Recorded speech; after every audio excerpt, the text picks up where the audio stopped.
जी बोले बोले। पेस्टिसाइड्स में दो तरह के केमिकल्स होते हैं, कार्बोनेट्स और ऑर्गेनोफॉस्फेट्स। एक मिनट डॉक्टर साहब, आराम आराम से हमें लिखवा दें जरा, थैंक यू। चलें ठीक है जी, carbonate, carbonates and organophosphates.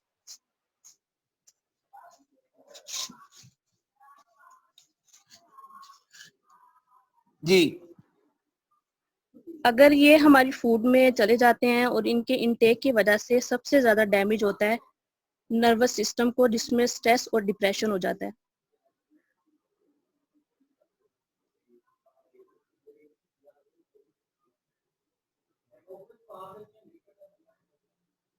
Depression, और डॉक्टर साहब क्या बताया था आपने? स्ट्रेस और डिप्रेशन हो जाता है ओके सिर्फ इन दो टॉक्सिक केमिकल्स की वजह से। Okay okay. और जो कुछ हमारी प्रोडक्ट्स हैं जिस तरह से वो टॉक्सिन्स को रिलीज कराती हैं, उनके इंटेक से ये दोनों केमिकल्स को बॉडी से रिलीज कराया जा सकता है, जिसकी वजह से जो रिस्क है नर्वस सिस्टम का और बॉडी में दूसरी तरह के कैंसर होने का, वो काफी हद तक उसका चांस खत्म हो जाता है। यानी जब क्लेंजिंग प्रोडक्ट हम उनको देंगे, डिटॉक्सिफिकेशन वाली प्रोडक्ट्स देंगे, तो यही वाली चीजें निकल सकती हैं बॉडी में से। ये जो कार्बोनेट्स और ऑर्गेनोफॉस्फेट्स हैं, दोनों केमिकल काफी हद तक बॉडी से रिलीज कराए जा सकते हैं। ओके ओके ओके, ठीक हो गया डॉक्टर साहब, thank you. Okay thank you. जज़ाकल्लाह सर डॉक्टर साहब, जज़ाकल्लाह। आपने ये पेस्टिसाइड्स का जिक्र कहाँ पर किया है, ये जिनका ये डॉक्टर बता रही है? सॉइल ये पीछे पिछली, जब आप सॉइल कंटेमिनेशन पढ़ रहे थे ना पिछली स्लाइड पे, तो हाँ वहां जी पे हाँ था, जी। वहां पे था सॉइल कंटेमिनेशन पे। सर जी हाँ जी मिल गया। मिल गया, थैंक यू। जी जी सर ये जो कार्बोनेट्स है ना, ये हमारे ड्रग बनाने के अंदर, ग्लास मेकिंग के अंदर, पेपर इंडस्ट्री के अंदर, ठीक है, ये सोप बनाने के अंदर, डिटर्जेंट्स बनाने के अंदर ना, जो सोप हम यूज करते हैं इनके अंदर बनाने में यूज होता है, ठीक है। तो ओके। ये हाँ ये कार्बोनेट ना, एक मिनट, ये कार्बोनेट किस में यूज होता है? एक मिनट सर अच्छा, ड्रग ये अच्छा ना, डेवलपमेंट के सारे अंदर। लीडर्स पता है क्या करें, कल ना अपने अपनी, मैं आपको ना ये सॉफ्ट कॉपी भेज देता हूँ, आप लोग अपनी अपनी इस तरह की ना प्रिंट करवा लें, चाहे कलर करवा लें चाहे दूसरा प्रिंट करवा लें सारे लोग ना, तो ज्यादा अच्छा हो जाएगा, फिर लिखने में आसानी हो जाएगी। हाँ जी। अच्छा ये एक मिनट, कार्बोनेट जो हैं, ये सर ड्रग बनाने के अंदर इस्तेमाल होता है ना, दवाइयाँ बनाने के अंदर, ड्रग्स बनाने में, और ठीक है, ग्लास मेकिंग के अंदर सर।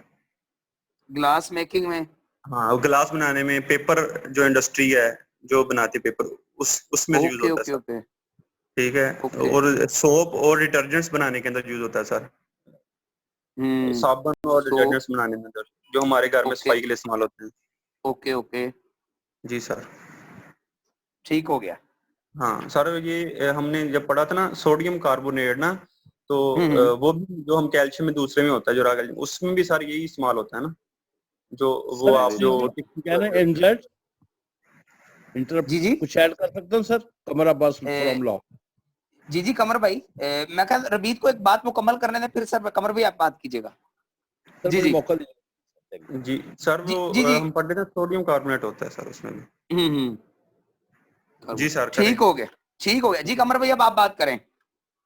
सर मैं ये कह रहा था कि ये अगर बात लंबी ना हो जाए तो एक ही नुक्ते ने महरम से मुजरम कर दिया, जी तो जी हम दुआ लिखते रहे, वो दगा पढ़ते रहे। सर ये इसमें ये इसकी फर्दर एडवांस केमिस्ट्री है कि मसलन मैं I know the all these chemicals due to my professional वो एक्सपर्टीज जो है, वो जो जी कि जी मेरे दोस्तों को भी नहीं मालूम कि फ्रॉम वेयर आई हैव, मेरा मतलब एजुकेशनल बैकग्राउंड जो है, आई मीन ओके सर ऐसा कि एक मॉलिक्यूलर उसमें डिफरेंस जो है उसकी वजह से ये केमिकल ऐसा अपना वजूद रखता है इस केमिकल की दुनिया में, जो हेरोइन बनाने के अंदर काम आता है।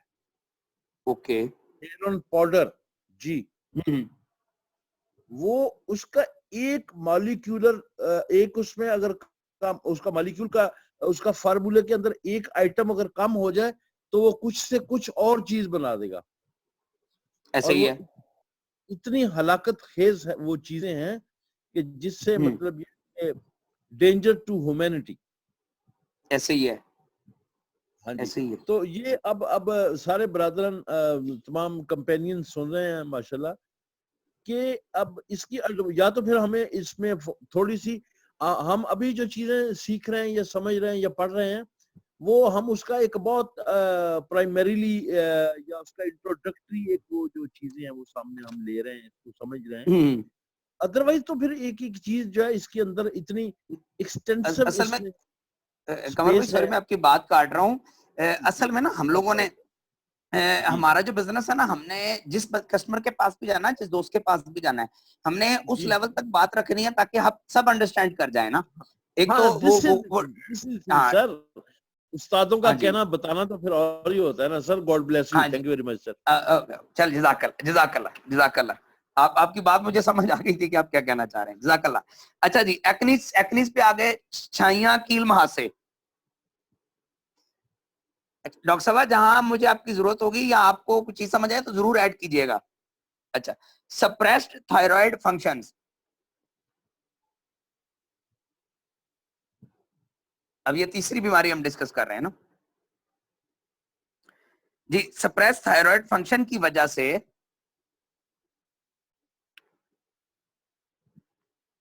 कोलेस्ट्रॉल,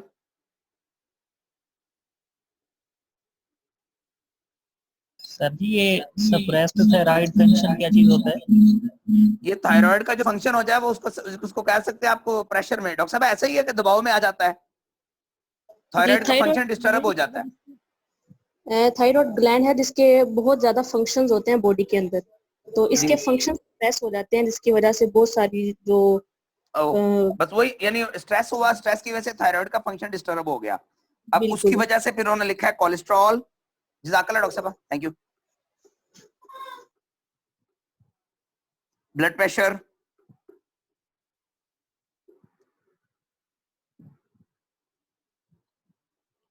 और दिल की बीमारियां लग सकती हैं। ऐसी सूरत में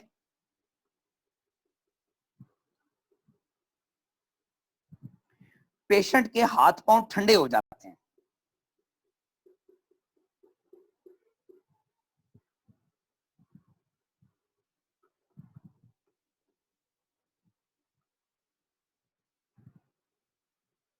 अच्छा, अगली बीमारी लिखी है ब्लड शुगर इम्बैलेंस, ये चौथी लिखी हुई है ना, इसका लिख लें खून में शुगर का गैर मतवाजन हो जाना।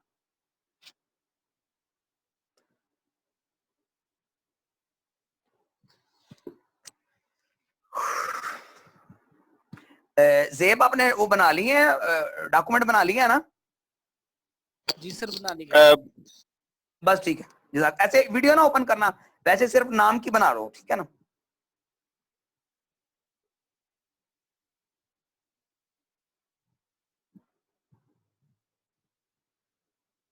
खून में शुगर का गैर मतवाजन हो जाना। अच्छा, एंडोक्राइन सिस्टम है, ये गुर्दों का निजाम है, ये खराब हो जाता है।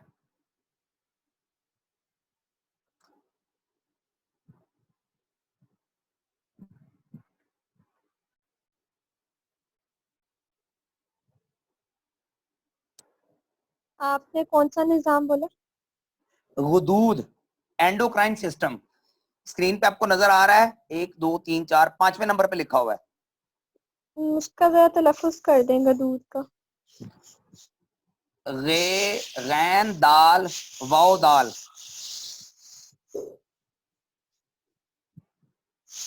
वो गुदूद को इंग्लिश में क्या कहते हैं? एक मिनट ग्लैंड सर, ग्लैंड। हाँ, ग्लैंड्स का निजाम डिस्टर्ब हो जाता है, गुदूद का निजाम खराब हो जाता है। स्किन प्रॉब्लम, जल्दी अमराज लग जाना।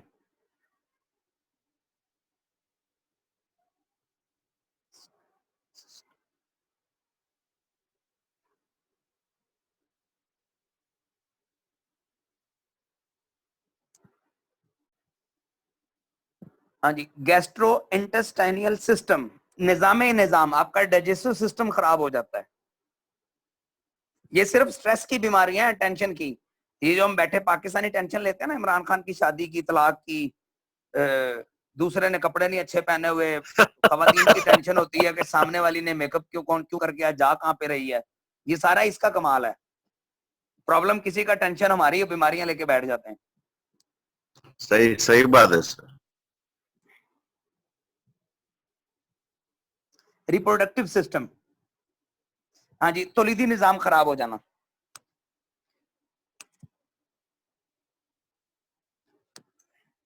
सर एक चीज पूछूं सर? जी जी। सर इसमें कलर्स पहले डार्क ब्लू से लाइट ब्लू होता जा रहा है, फिर उसके बाद ग्रीन, इसका क्या मकसद है सर? तो वैसे डिजाइनिंग की हुई है। अच्छा सोना लगे अंदर भाई, ये खूबसूरत लगे ताकि। अच्छा सर। हाँ जी, डिक्रीज्ड बोन डेंसिटी,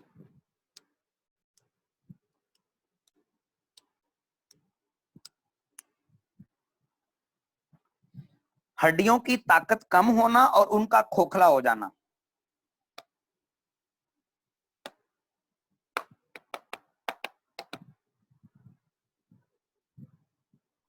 सर ये कैल्शियम डेफिशिएंसी भी कह सकते हैं?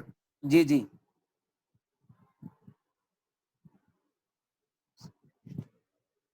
ये सर हड्डियों का, ये दोबारा। जी, हड्डियों की ताकत कम होना और उनका खोखला हो जाना। खोखलेपन को तो मेरे ख्याल ऑस्टियोपोरोसिस कहते हैं। ये सर ये आखिरी स्टेज है सर। यहाँ पे ओनली डेंसिटी का मतलब कसाफत ही आएगा। जी जी।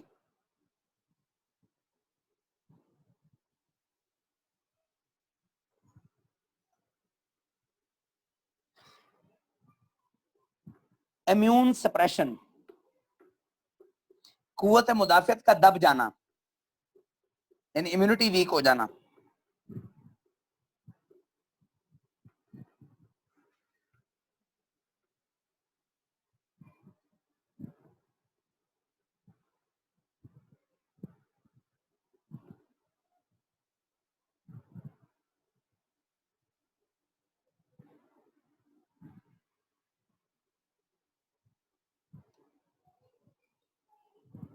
अगला है डिक्रीज्ड मसल टिश्यूज, पट्टों का खिंचाव और सिकुड़ना, ये डिस्टर्ब हो जाता है। यानी पट्टों का खिंचाव पैदा हो जाता है या पट्टे सिकुड़ जाते हैं, सॉरी।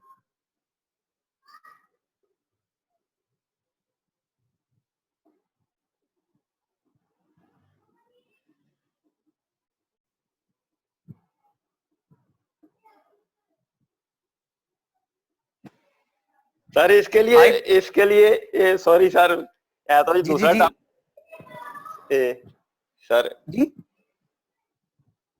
जी सलीम भाई बोले। सर इसके लिए थोड़ा सा मुझे जो दूसरा टॉपिक है, इसका प्रोडक्ट कौन सी है? पट्टों के खिंचाव या सिकुड़ जाए तो? सलीम भाई ये बात में ना एसएमएस कर लीजिएगा, ये सारी हम स्टडी करेंगे, टेंशन फ्री हो जाएं। मैं आपको एक एक, हम लोगों ने एक एक पढ़नी है, अब इकट्ठे स्टडी कर रहे हैं ना, तो करते हैं आगे, मैं बता देता हूँ ट्रेनिंग के बाद। ओके।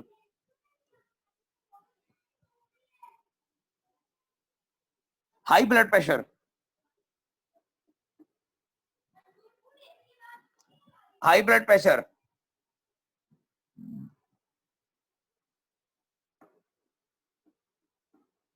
अब मेरे ख्याल है इसको उर्दू करने की जरूरत नहीं है। मशहूर मारूफ बीमारी है सर। हाँ जी, कार्डियोवैस्कुलर इश्यूज, दिल की बीमारियां।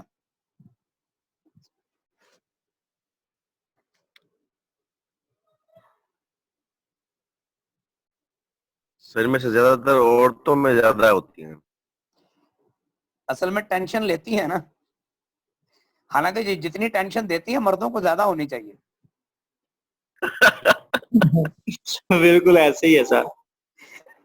हाँ जी, आमिर सुहेली आया अच्छा सब ट्रेनिंग में आज, आमिर भाई।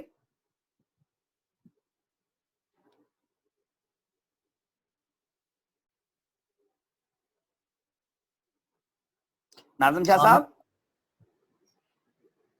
बोला नहीं है। अच्छा जी, अगले पॉइंट पे आ जाएं। नर्वस सिस्टम डिसरप्शन, ये है जी असाबी निजाम में खलल आ जाता है।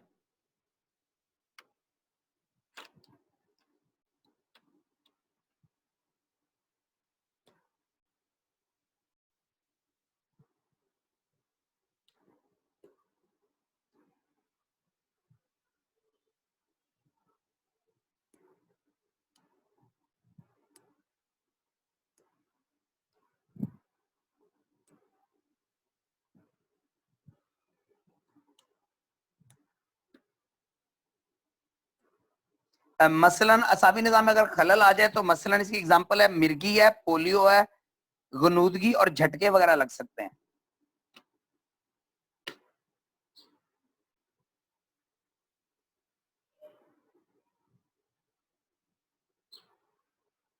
फॉलेज भी है सर? मेरा ख्याल है इसी में बनता है, चेक नहीं किया, चेक कर लूंगा हैदरबी में आज। सर इसी में अस- नर्वस सिस्टम में आता है। नर्वस सिस्टम में आता है असल में, अब है ना गूगल हमारे पास, तो हर चीज तो मौजूद है, अब कौन सा टेंशन है। अच्छा मसल टेंशन आ गया, पट्टों का खिंचाव।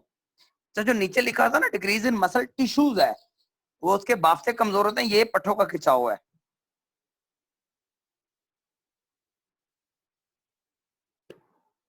और लास्ट पे आ गया जी डिप्रेशन इश्यूज, ज़हनी मसाइल।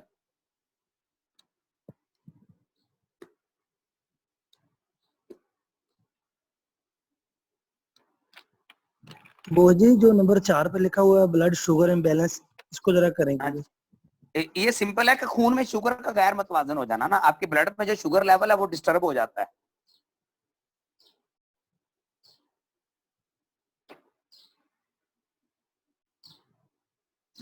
चलें जी, अच्छा ये माइक ओपन कर दो, स्लाइड खत्म कर दो, फिर आदमी बस ट्रेनिंग एंड होने वाली, मैं एक दो बातें कर लूं।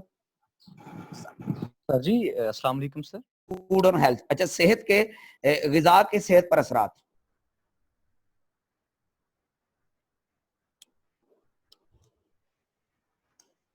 ग़िज़ा के सेहत पर असरात।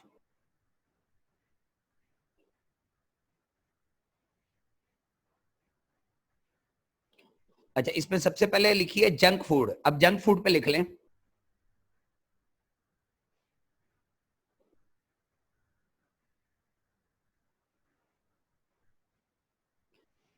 हाँ जी, पकोड़े, समोसा, पिज्जा, टॉफियां, बेकरी आइटम्स,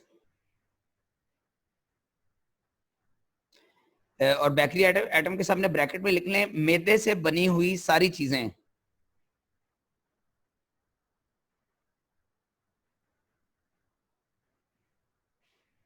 तली हुई चीजें,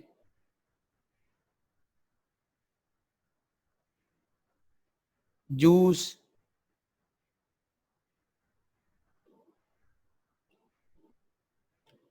कोल्ड ड्रिंक वगैरह, ये सब चीजें जंक फूड में आती हैं।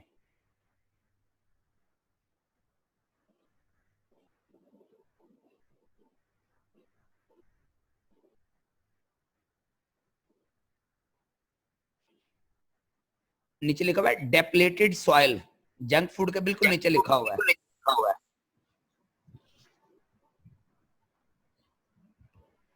डेप्लेटेड सॉइल कहते हैं ऐसी जमीन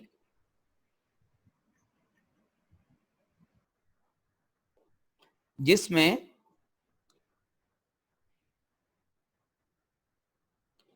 कुदरती अहम अनासर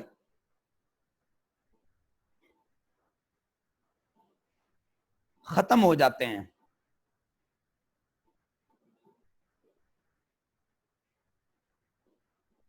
और उसकी पैदावार में कमी आ जाती है।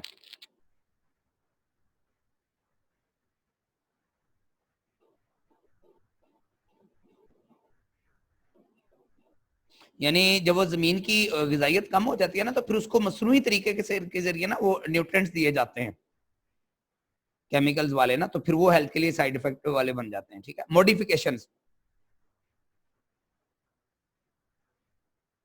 मॉडिफिकेशन किसी भी कुदरती खुराक के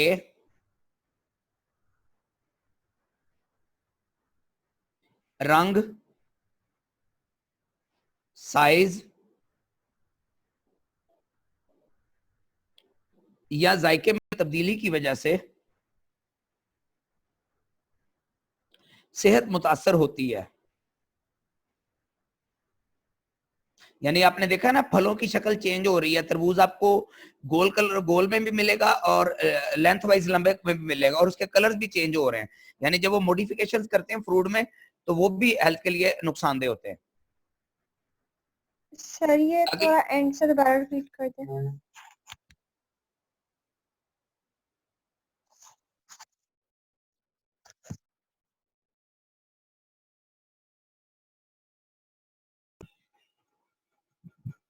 वो जी रंग, साइज या जायके की तब्दीली की वजह से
जी सर ये एंड से लाइन पेस्टिसाइड दोबारा रिपीट कर दे। मैं या एंड वाला जायके दोबारा में करता हूं। डेप्लेटेड मॉडिफिकेशन किसी भी कुदरती खुराक के रंग, साइज या जायके में तब्दीली की वजह से सेहत मुतासर हो सकती है।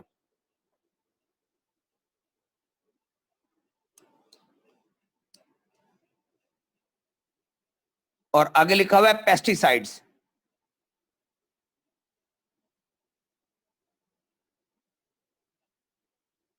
पेस्टिसाइड्स पेस्टिसाइड का इस्तेमाल यानी स्प्रे का इस्तेमाल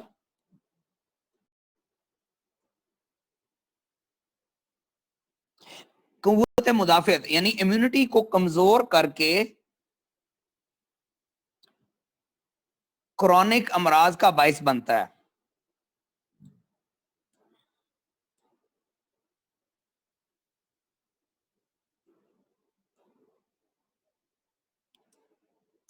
यानी पेस्टिसाइड के इस्तेमाल से इम्यूनिटी वीक होती है हमारी ना, जिसकी वजह से बंदा फिर मेजर बीमारी, जैसे आजकल कोरोना चल रहा है तो आप किसी भी निकाल के चैनल को चेक कर लें किसी भी डॉक्टर को, तो वो एक ही बात कहते हैं अपनी इम्यूनिटी स्ट्रांग करें, अपनी इम्यूनिटी स्ट्रांग करें। ठीक है। और अगर दुनिया ज्यादा मुतासर हो रही है तो उसकी मेन रीजन ये है कि हम लोग खुराकें ज्यादा पेस्टिसाइड वाली यूज कर रहे हैं। तो जिन लोगों ने वो ज्यादा यूज की हुई हैं तो उसकी वजह से ही हो रहा है। और आपको पता है पेस्टिसाइड इसलिए इस्तेमाल होता है कि एक तो हाइब्रिड ग्रोथ हो चीजों की ना, जो सब्जी कुछ दिनों में बड़ी होनी है उसको रातों रात वो बड़ा कर लेते हैं। तो चूंकि स्पीड ज्यादा लगाते हैं, ग्रोथ ज्यादा चाहिए होती है, पेस्टिसाइड ज्यादा इस्तेमाल करते हैं, तो वो फिर हमें जो है ना नुकसान देती है चीजें। जी अगले पॉइंट पे लॉन्ग ट्रांजिट टाइम। लंबे अरसे के लिए महफूज की गई खुराकें, यानी कुछ ऐसी खुराक होती है ना, जैसे आप लेस सलांटीज लेते हो, डब्बा पैक चीजें आती हैं, आप लोग जाते हो बेकरी वगैरह में तो आपको वो पैक जो चीजें मिल जाती हैं, जैसे वो आप कबाब शबाब लेना चाहते हो तो आजकल वो आ गए हैं, वो मिलते हैं आपको, यानी लंबे अरसे के लिए उनको सेव किया जाता है।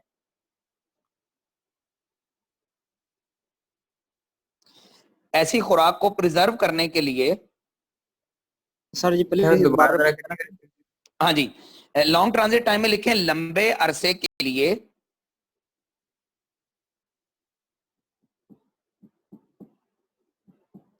महफूज की गई खुराक।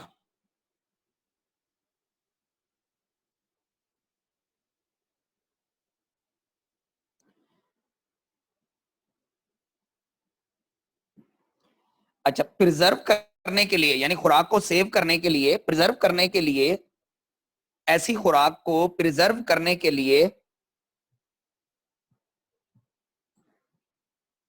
सर जी ये वाला दोबारा रिपीट कर दीजिएगा। लंबे अरसे के लिए महफूज की गई खुराक जैसे पापड़ बिस्किट आगे सब इसको छोड़ दें, बस इसको छोड़ दें, बस वो समझ लें, आपको समझ मैंने समझाने के लिए कहा है। अभी आप सिर्फ वो लिखें कि ऐसी खुराक को प्रिजर्व करने के लिए केमिकल इस्तेमाल होते हैं,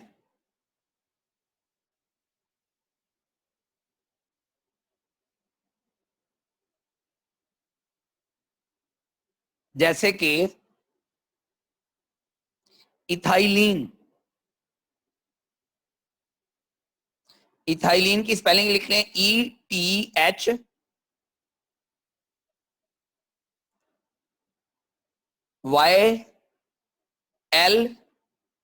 ETHYLENE,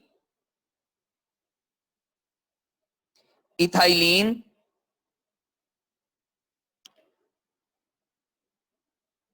कैल्शियम कार्बाइड, दूसरा केमिकल है calcium carbide, CALCIUM, calcium carbide, CARBIDE,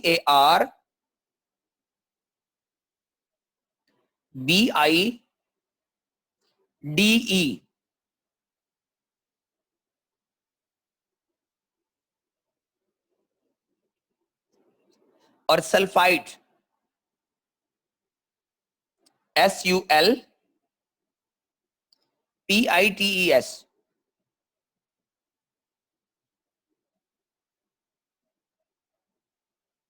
sulphide दोबारा बताइए सर। हाँ जी, सल्फाइड SULPITES।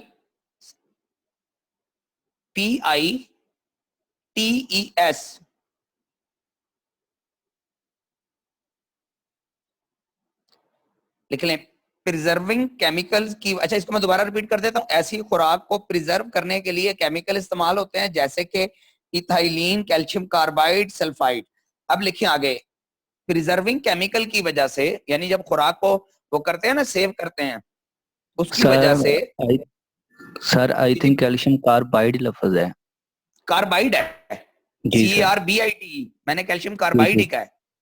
ठीक सर, थैंक यू। जी जी, मेरे पास लिखा हुआ है यार, मुझे इतना याद नहीं रहता, मैंने लिखी हुई है एक एक चीज। ठीक हो गया सर। हाँ जी, प्रिजर्विंग केमिकल की वजह से, यानी जिन खुराकों को सेव आप चीजें खाते हो, डब्बा पैक चीजें, अगर मैं इसको सादा लफ्ज यूज करूं तो, की वजह से सरदर्द,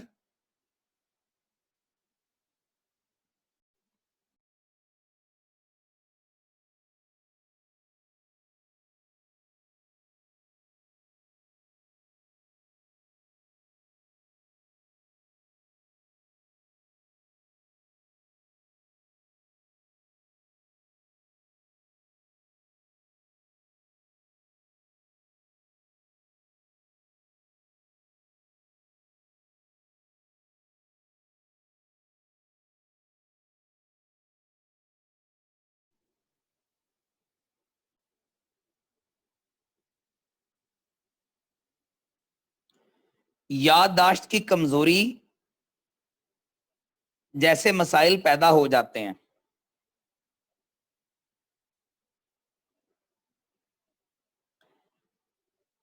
प्रिजर्विंग केमिकल की वजह से सरदर्द, गनुदगी, मूड खराब, नींद ना आना, ज़हनी परेशानी, याददाश्त कमजोरी जैसे मसाइल पैदा हो जाते हैं।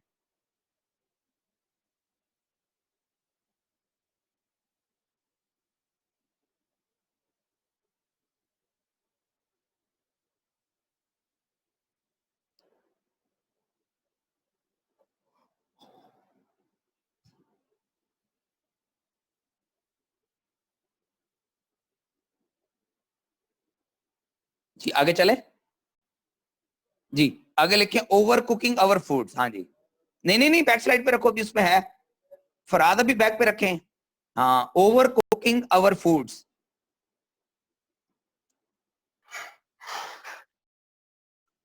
खाने को ज्यादा पकाना। अब इस पे थोड़ा लिख लें। नाज़िम शाह साहब ज्वाइन है? जी सर, जी सर। मंठार भाई, मंठार खान नहीं है, ओके। नाम तो आ रहा है सर उसका। बस फिर वो हो गए, वो ट्रेनिंग, वो असल में ग्रुप में बैठ के ट्रेनिंग लेते हैं। चलें,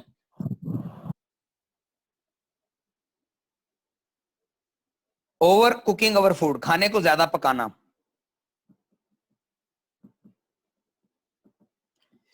अगर खाने को, अब ये पाकिस्तानियों का सबसे बड़ा मसला है, 90 डिग्री पर गर्म करेंगे, 90 डिग्री सेंटीग्रेड पर गर्म करेंगे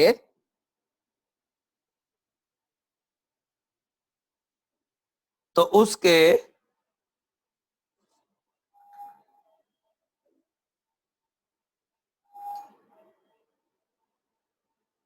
ग़िज़ाइयत वाले बॉन्ड टूट जाएंगे।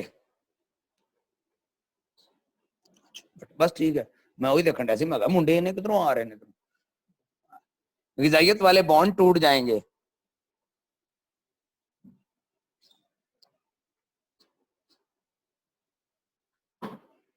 ,90 डिग्री पर गर्म करेंगे तो उसके ग़िज़ाइयत वाले बॉन्ड टूट जाएंगे। अच्छा, ओवर कुकिंग फूड से क्या होता है? 20% of nutrients lost in cooking. अच्छा लिख लें जी, 20% ग़िज़ाइयत खाना पकाने के दौरान खत्म हो जाती है।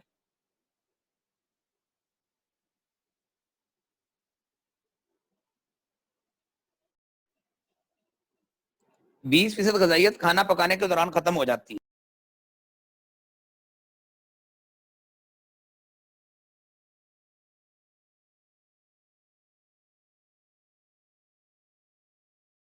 इधर हाथ रख के बैठे। आगे लिखें 20% लॉस इन फ्रीजिंग। 20% ग़िज़ाइयत जो है ना वो फ्रीज करने से खत्म हो जाती है। जब आप फ्रीज खाना खाते हो तो ये समझ लें कि उसकी 40% जो डाइट है ना वो खत्म हो गई।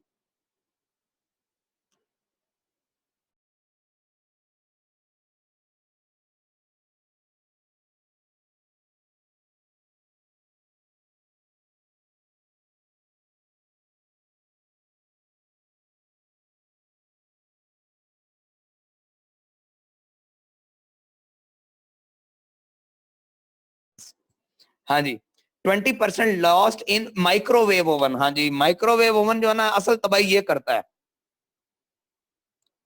जब आप किसी चीज को माइक्रोवेव ओवन में गर्म करते हैं तो 20% ग़िज़ाइयत तो यही खा जाता है, खत्म कर देता है। और 20% लॉस्ट इन रीहीटिंग। और 20% जो है ना जब आप खाने को बार बार गर्म करते हैं तो खत्म हो जाता है।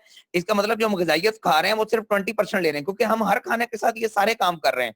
हम खाने को पहले पकाते भी ज्यादा हैं, फिर उसको हम फ्रीज भी करते हैं, फिर उसको हम ओवन में गर्म भी करते हैं, और फिर उसको हम दोबारा गर्म भी करते हैं। इस वजह से समझ लें कि अगर आप 100% ग़िज़ा खा रहे हैं तो उसमें सिर्फ आपको 20% बॉडी को मिल रही है, बाकी इन्ना लिल्लाहि व इन्ना इलैहि राजिऊन।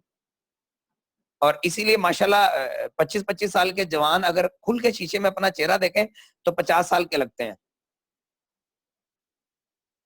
डाइट मिली नहीं ना पूरी। और अगला पॉइंट जो हमारी सेहत को मुतासिर करता है, नॉट ईटिंग रेगुलर मील। हम खाने का हमारा प्रॉपर टाइमिंग नहीं है, और ये तकरीबन लोगों का मसला है। सर एक दफा दोबारा बोल दें। नॉट ईटिंग रेगुलर मील, हमारा खाने का प्रॉपर वक्त नहीं है, यानी हम 3 टाइम प्रॉपर खाना नहीं खाते। देखिए ईरान में ना कहावत मशहूर है, वो कहते हैं नाश्ता बादशाहों की तरह करो, दोपहर का खाना, ये सुन लें, सिर्फ इसको लिखने की जरूरत नहीं है। वो कहते हैं दोपहर का खाना वजीर की तरह खाओ और रात का खाना फकीर की तरह खाओ। ठीक है ना। उन लोगों की कहावत ये कि आप सुबह के वक्त उठें तो नाश्ता अच्छा करें, तगड़ा करें। हम पाकिस्तानी उल्टा करते हैं ना, हम सुबह उठते हैं तो हम चाय का 1 कप पी लेते हैं। आजकल तो रमजान है, चलो शुक्र है शहरी हो जाती है सबकी, वरना आम दिनों की अगर मैं बात करूं तो। अच्छा, अब दोपहर का खाना हम बिल्कुल कम खाते, यानी हम लोग बेसिकली तो खाते ही नहीं। ठीक है ना। और खास करके जो सिंध वाले मेरे दोस्त हैं, क्यों हैदर भाई, वहां पे तो दोपहर का खाना होता ही नहीं है। सुबह को चाय होती है, फिर रात को 1 ही दफा खाते हैं। नहीं सर, होता है कभी कभी। अच्छा, कभी कभी होता है ना, कभी कभी। और वो भी आप कभी कभी खाते भी हो तो बिरयानी खाते हो सिर्फ। और चावल और पाकिस्तान में चावल जो है ना, इस वक्त हमारे पाकिस्तान में चावलों के ऊपर जो स्प्रे हो रही है ना, इसका असर 3 साल तक रहता है। 3 साल तक। एक जमाना था आपका चावल पूरी दुनिया में मशहूर था पाकिस्तान का ना, लोग लेते थे। अब वो जाते ही चावल चेक करते हैं, चावल चेक करने के बाद वापस भेज देते हैं। वो कहते हैं ये जहर है, हम अपनी आवाम को नहीं खिलाएंगे। और फिर हम अपनी आवाम को खिला देते हैं और हमारी आवाम खा जाती है। तो हम जब स्प्रे चावल जो जहर वाले खा लेते हैं तो उससे हमारी तबाही हो जाती है। तो हमें कोरोना ने क्या कहना है? देखिए ना, दुनिया हैरान है कि कोरोना पाकिस्तान में असर नहीं कर रही। मैंने कहा उससे बड़े बड़े वायरस हमारे पेट में ऑलरेडी मौजूद हैं। चावल को आप पॉलिश करना शुरू कर दिया, 1 डिग्री और बढ़ा हाँ जी, वो तो मियाँ साहब जी तो रील ही करना बंदे तो जो मर्जी करी जाओ यार। ठीक हो गया। नॉट ईटिंग रेगुलर मील, हाँ जी, आप खाना बेवक्त खाते हो, यानी खाने की टाइमिंग बनाएं अपनी ना, नाश्ता मस्ट किया करें और अच्छा नाश्ता किया करें। अगले पॉइंट पे आ जाएं जी। हेल्थ इफेक्ट हेरिडिटी, हाँ जी, ट्रेनिंग जारी रखनी है या छोड़ देनी है? 1 बजे तक चलाएं? Yes sir. चलें, ठीक है जी। हेल्थ इफेक्ट हेरिडिटी, सेहत पर विरासती असरात।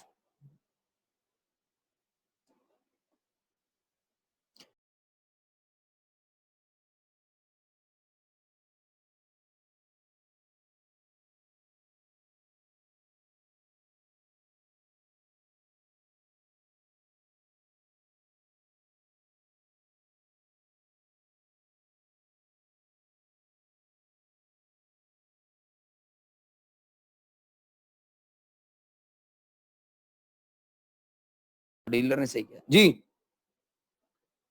Heredity trades, विरासती खसूसियात।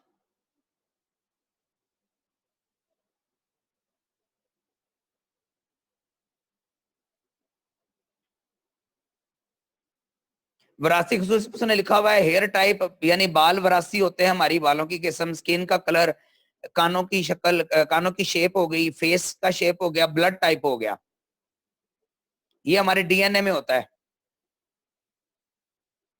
जी। इस पे लिख लें, अक्सर औकात विरासती खसूसियात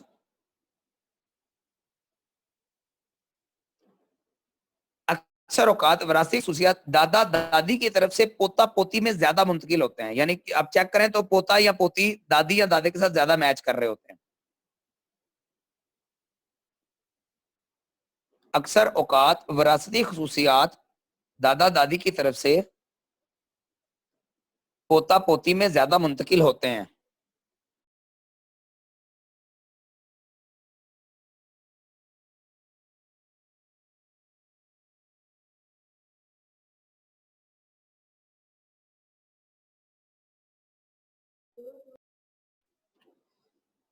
मसलन बालों की रंगत,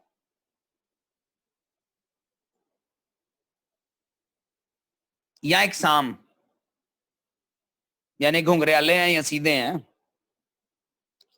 जिल्द की रंगत,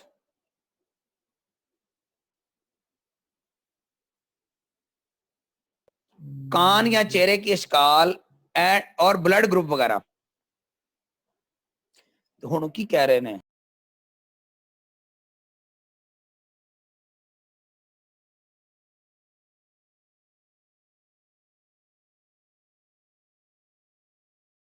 सर दोबारा। जी जी मैं करता हूं रिपीट।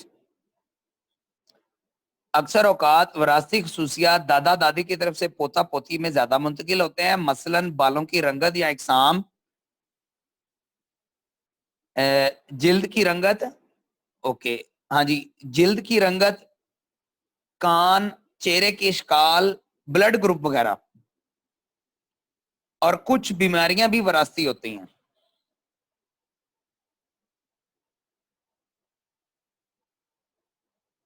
मसलन शुगर, मोटापा,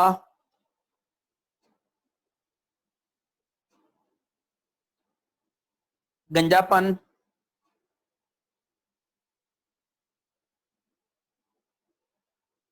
ब्लड प्रेशर, एलर्जी वगैरह।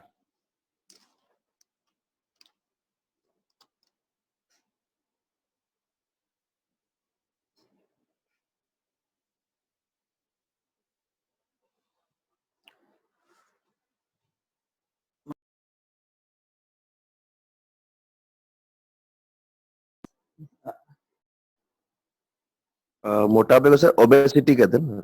ओबेसिटी, हाँ जी। अब गंजेपन को हैदर भाई ये भी आपको ही पता होगा। बालनेस। हाँ हाँ, बालनेस, ब्लड प्रेशर और एलर्जी वगैरह।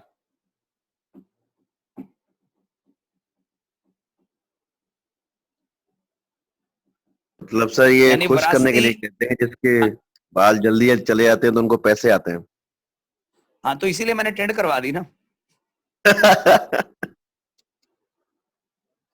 जी अगले पॉइंट पे आ जाएं।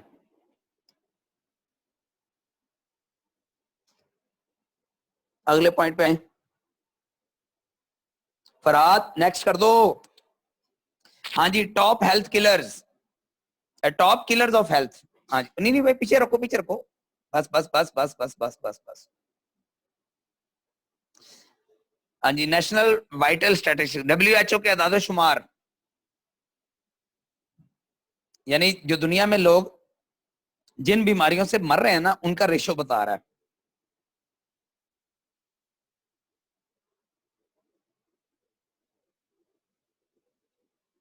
Per day. हाँ जी, दिल की बीमारियां लिखा हुआ है आपको, जो सबसे बड़ा कलर नजर आ रहा है ना, मेजर, ये ग्राफ है ना बीमारियों का, उसमें जो मेजर सबसे बड़ा नजर आ रहा है ये कार्डियोवैस्कुलर है, दिल की बीमारियां, ये 47.8%। यानी अगर 100 बंदे मरते हैं ना, तो 47.8 बंदे दिल की बीमारियों की वजह से मर रहे हैं। इस पे थोड़ा लिख लें, सालाना 3 लाख अमवात पर डे 822 लोग सीवीडी की वजह से मरते हैं। सीवीडी कार्डियोवैस्कुलर डिजीज, जहां पे भी सीवीडी आएगा, कार्डियोवैस्कुलर डिजीज या सेरिब्रल वैस्कुलर डिजीज, या दिमाग की बीमारियां या दिल की बीमारियां, ये सीवीडी कार्डियोवैस्कुलर डिजीज का है। यानी डेली 800 पर डे कितने हैं? 822। ये पूरी हम दोबारा रिपीट कर दो। 822। आवाज नहीं आई, सॉरी, क्या कहा किसी ने, आवाज आई थी कोई? ये पूरी लाइन दोबारा रिपीट कर दो। जी बेटा मैं कर देता हूं जी। कार्डियोवैस्कुलर डिजीज, दिल की बीमारियां, 47.8% लोग, यानी अमवात जो हो रही है ना 100 में से 47.8% ये दिल की बीमारियों की वजह से हो रही हैं, और तकरीबन सालाना 3 लाख अमवात हैं, जिसमें से 822 पर डे। अच्छा ये ना फिगर चेंज होते रहते हैं, तो जब आप लोग ये अपना नोट्स बनाएंगे ना, तो गूगल पे सर्च कर लीजिएगा मौके पे, ठीक है ना, कि मौके पे फिगर क्या चल रहा है, तो ये फिगर चेंज होता रहता है, इसलिए जरा ध्यान भी रखना है। ये ना कहिएगा कि फिगर चेक करके कहिएगा सर जी आपने तो इतने कहे थे अब इतने मर रहे हैं, ठीक है। तो ये फिगर डेली के हिसाब से जी, ये पाकिस्तान का फिगर है। हाँ जी, ये सिर्फ पाकिस्तान का फिगर है जी जी। सर ये कार्डियोवैस्कुलर के साथ दूसरा आपने क्या बताया सर? सेरिब्रल वैस्कुलर, अभी वो ना लिखो, वो मैं लिखवा देता हूँ बाद में, टेंशन ना लें, वो अगली प्रोडक्ट आएगी बड़ी डिटेल से आपको रटा लगवाएंगे। अभी सिर्फ जिस पॉइंट पे है ना, एक चीज याद रखिए, हमने ना ट्रेनिंग पे फ्रेम से आउट नहीं होना। अगर फ्रेम से आउट होंगे ना, तो हमारे पास ट्रेनिंग में 100 लोग हैं माशाल्लाह, तो 100 लोगों के पास इतना नॉलेज है जिसका हिसाब ही कोई नहीं, तो फिर हम कभी भी अगली स्लाइड पे नहीं जा सकते। ठीक है सर, ठीक, बिल्कुल। हाँ जी, इसलिए फ्रेम में रहें, सिर्फ फ्रेम, जिस पॉइंट पे बात हो रही है वही डिस्कस करें। हाँ जी, कैंसर, नीचे लिखा हुआ कैंसर, कैंसर की वजह से 28.9% अमवात।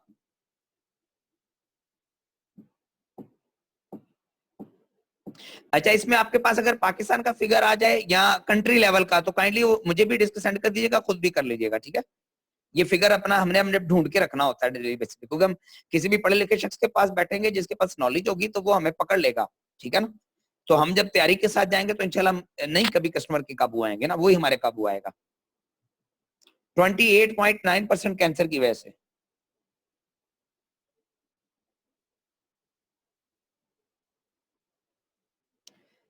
हाँ जी, आगे आ जाए, पल्मोनरी डिजीज ना, फेफड़ों की वजह से, फेफड़ों की बीमारियां, ये 5.8% है। ये जो येलो कलर में आपको दायरे में फिगर नजर आ रहा है,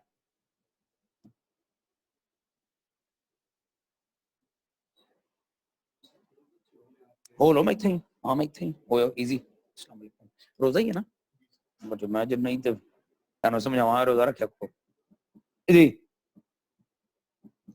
डायबिटीज, शुगर की वजह से 6.7%।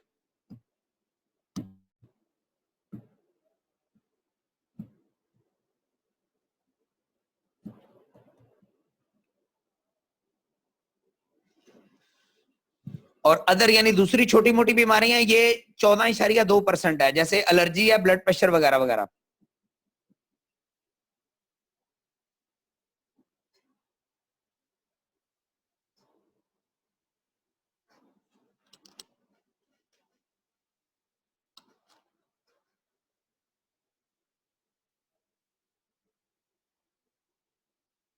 माशाल्लाह।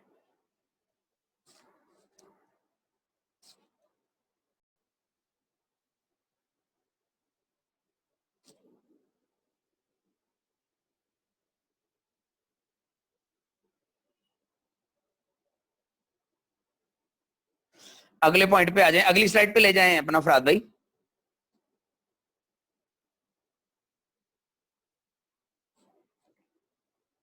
जज़ाकल्लाह। हाँ जी, लिख लें जी, कार्डियो वेस्कुलर डिजीज, यानी कार्डियो जब भी लफ्ज यूज होगा ये हार्ट के लिए होगा, दिल के लिए होगा, ठीक है ना। दिल के अमराज, अभी स्लाइड को लिख लें।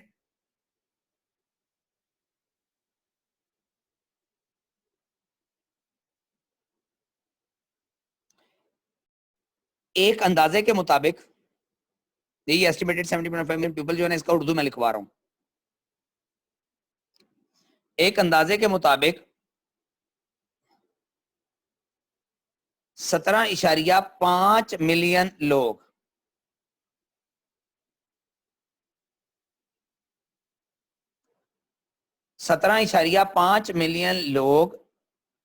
सालाना दिल की बीमारियों की वजह से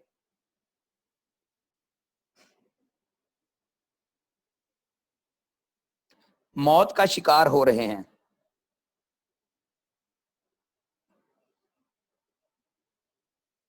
और 2030 तक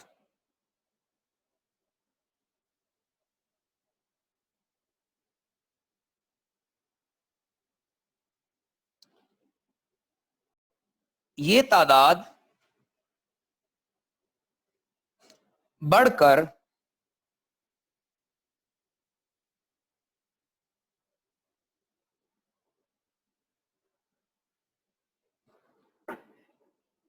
23.6 मिलियन 23.6 मिलियन तक पहुंचने का खतरा है।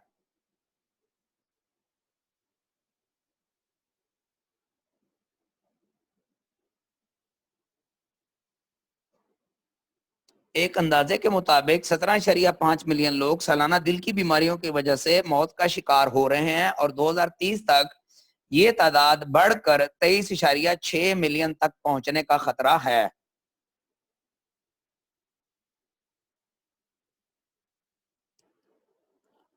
आगे लिखें जी, दिल के अमराज की वजूहात,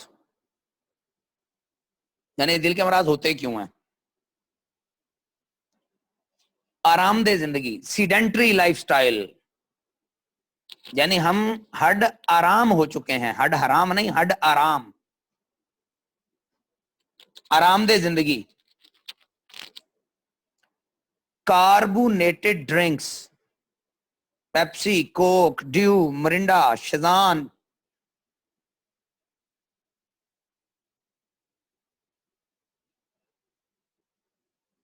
बेकरी आइटम्स, डब्बे वाला जूस। जब दिल घबराता है ये फौरन डब्बे वाला जूस पीते हैं लोग और अपनी तरफ से कहते हैं हमारे दिल को राहत पहुंच रही है। आप खुदकुशी कर रहे हैं सरकार।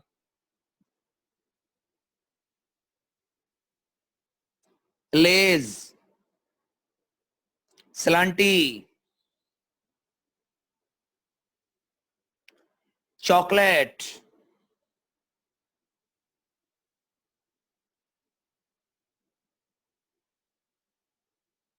पानी का कम इस्तेमाल,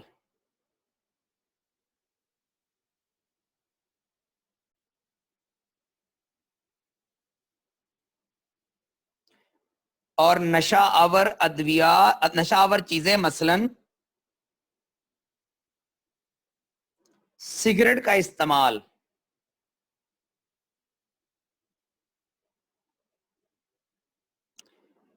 बड़ा इंपॉर्टेंट पॉइंट लिखिएगा, एंडोथीलियम को खराब कर देता है। एंडोथीलियम,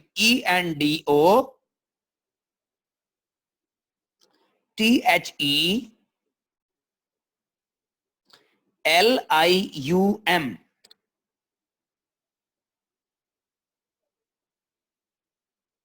एंडोथीलियम को खराब कर देता है।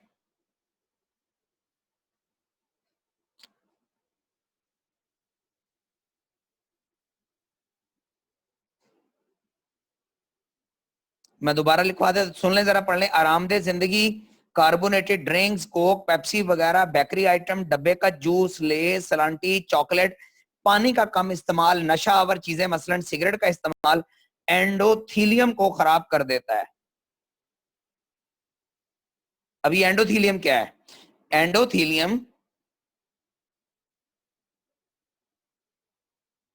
खून की शरेयानों की, अब शरेयानें आपको पता है, अच्छा एक चीज समझ लें, ये पूरी बॉडी में है, ठीक है ना, खून की शरेयानें आपकी पूरी बॉडी में है, आर्टरीज है, वेन है, कैपिलरी है, पल्मोनरीज है, जहां जहां पे आपका जिस जिस जगह से आपका चाहे ऑक्सीजनेटेड ब्लड जाता है, साफ खून जाता है, या वापस गंदा खून वापस आता है। ये दूसरी तरह समझ लें कि आपकी पूरी बॉडी में जहां जहां चीजें है ना, वहां वहां पे खुराक जानी होती है, और खुराक आपकी खून की नालियां लेके जाती हैं। अब आप खून की नालियों के साथ क्या करते हो, जब ये सारी चीजें इस्तेमाल करते हो ना, यानी आरामदेह जिंदगी है, कार्बोनेटेड ड्रिंक्स है, बेकरी आइटम है, डब्बे वाला जूस है, ऐसी चीजें यूज करते हो, तो एंडोथीलियम खराब हो जाती है। अब एंडोथीलियम क्या है? जैसे ये आपको दो खून की शरानें नजर आ रही हैं, एक नॉर्मल आर्टरी लिखा हुआ है, एक नैरोइंग आर्टरी लिखा हुआ है। ये जो नॉर्मल है ना, इसकी अंदर वाली साइड जहां से तीर बाहर की तरफ आ रहा है, इसकी अंदर वाली साइड पे ना, इसको इसको जो चीज इसको स्लिपरी रखती है ना, नरम रखती है, उसको एंडोथीलियम कहते हैं। लिख लें, एंडोथीलियम खून की शरेयानों की अंदरूनी तह को, यानी पाइप का जो अंदर वाली साइड होती है ना, जैसे में पाइप होता है, पाइप को आप खून की शरेयान बना लो, तो एक अंदर वाली तह होती है, अंदरूनी तह को स्मूथ रखती है।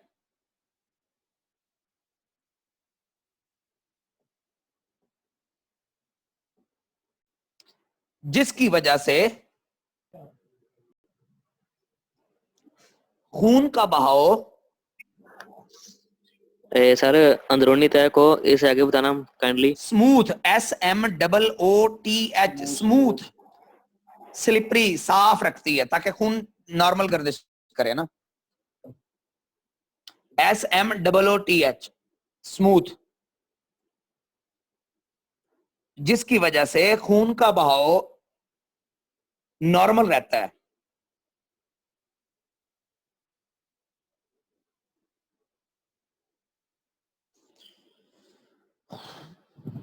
एथीरोस्क्लेरोसिस, स्पेलिंग लिख लें, ATH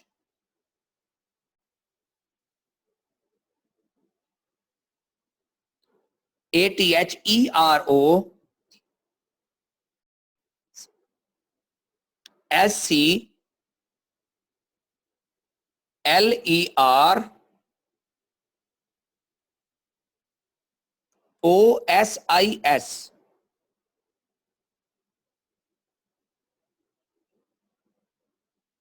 एथीरोस्क्लेरोसिस, यानी खून की नालियों में जो खिंचाव पैदा हो जाता है, ये खून की नालियों की बीमारी होती है।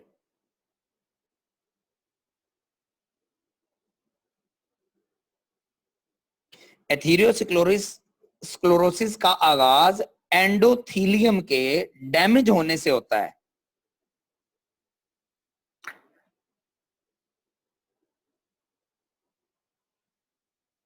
सर जी प्लीज यानी दोबारा जब एंडोथीलियम डैमेज होगी, तो जो खून की नाली अंदरली साइड से स्मूथ थी ना, अब वहां पे वो बन गए, समझ लो वो टूट गई, डैमेज हो गई। जैसे ही डैमेज होगी तो एथीरियस, तो जो कि प्लॉक बनने का बाइस बनती है।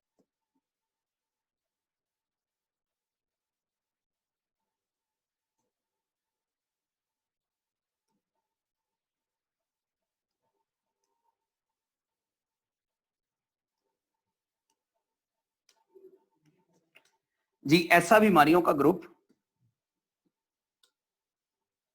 ऐसा बीमारियों का ग्रुप जिसमें खुलिये की, ऐसा बीमारियों का ग्रुप जिसमें सेल की, खुलिये की एबनॉर्मल ग्रोथ होती है।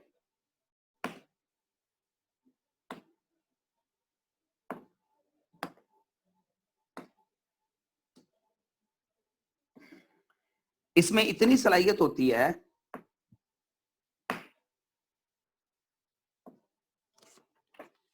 कि अगर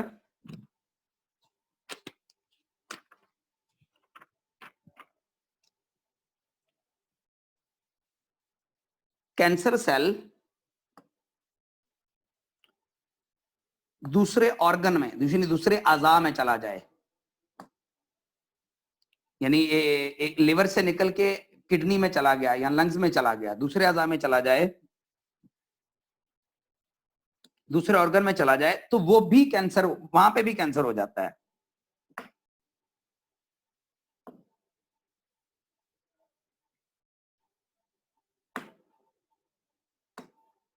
वहां पे भी सर जी कैंसर ये हो जाता दोबारा है। से रिपीट कर दें शुरू मैं से। करता हूं। ऐसा बीमारियों का ग्रुप, माशाल्लाह, नुमान भाई हैं ट्रेनिंग में? नुमान, शाहकोट वाला नुमान। ओके, अच्छा, ऐसा बीमारियों का ग्रुप जिसमें खुलिये की एबनॉर्मल ग्रोथ होती है, इसमें इतनी सलाहियत होती है कि अगर कैंसर सेल दूसरे ऑर्गन में चला जाए तो वहां पे भी कैंसर हो जाता है। जी जी, पता लग गया? सर जी इसमें इतनी सलाहियत होती है, हाँ जी, कि अगर ये किसी दूसरे ऑर्गन में चला जाए, कैंसर सेल दूसरे ऑर्गन में चला जाए, तो वहां पे भी कैंसर हो जाता है।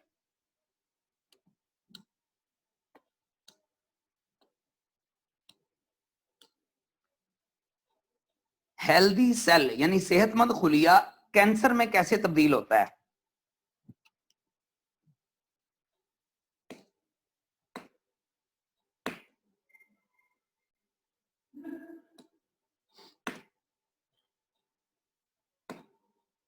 हेल्दी सेल, इससे आगे बोले। हेल्दी सेल कैंसर सेल में कैसे चेंज होता है? यानी जो एक हेल्दी सेल है ना, सेहतमंद खुलिया, अब वो हम समझना ही चाह रहे हैं कि वो कैंसर सेल में कैसे चेंज होता है।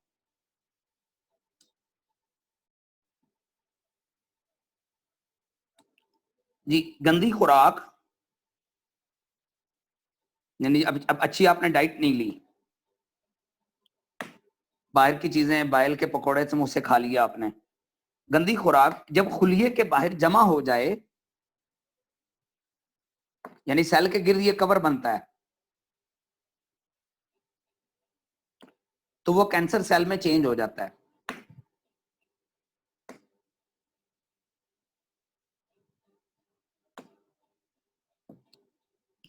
सर दोबारा रिपीट करना।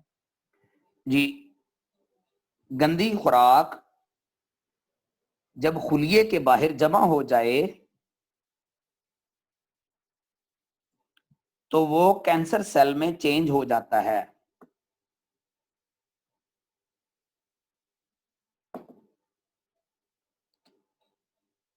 जी, कैंसर को आप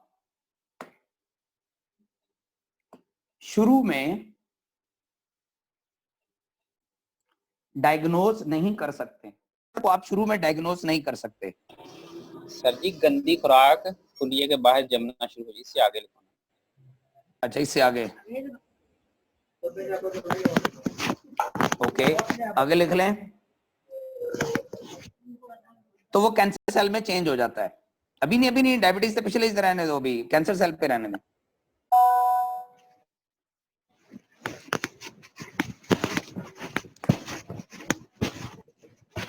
कैंसर को आप शुरू में डायग्नोस नहीं कर सकते,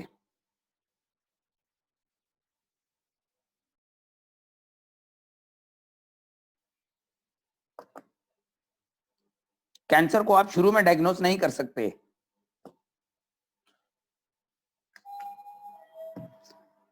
हाँ, डीएनए लेवल के टेस्ट से पता चल सकता है।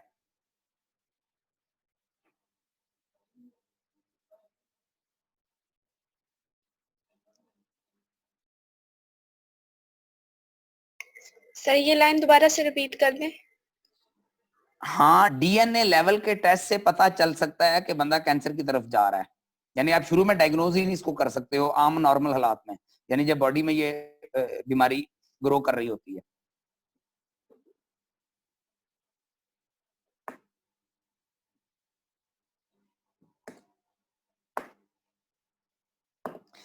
कैंसर की वजह से होने वाली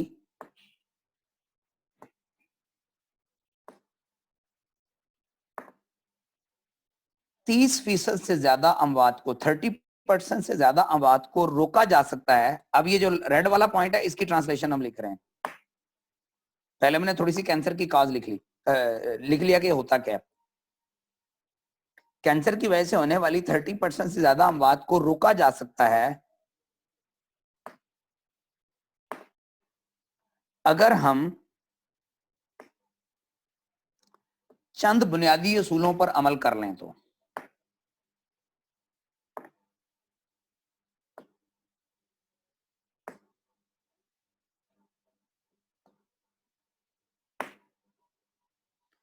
नंबर 1, तंबाकू का इस्तेमाल छोड़ दें।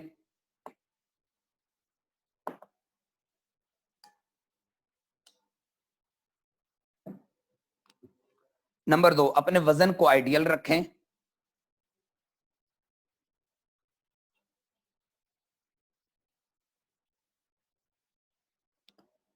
सब्जियों और फलों का इस्तेमाल ज्यादा करें।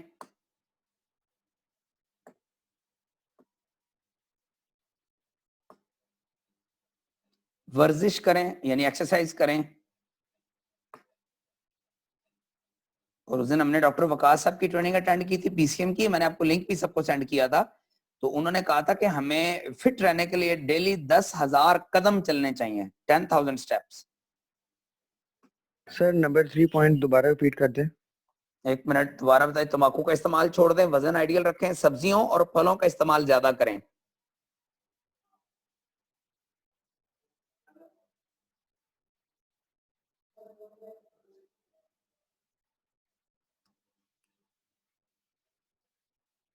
वर्जिश करें। अच्छा, शहरी फजाई आलूदगी से बचने की कोशिश करें।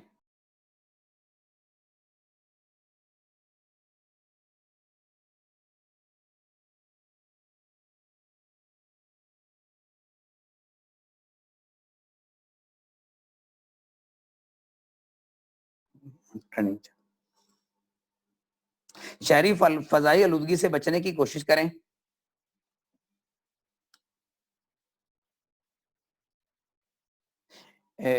शराब का इस्तेमाल ना करें।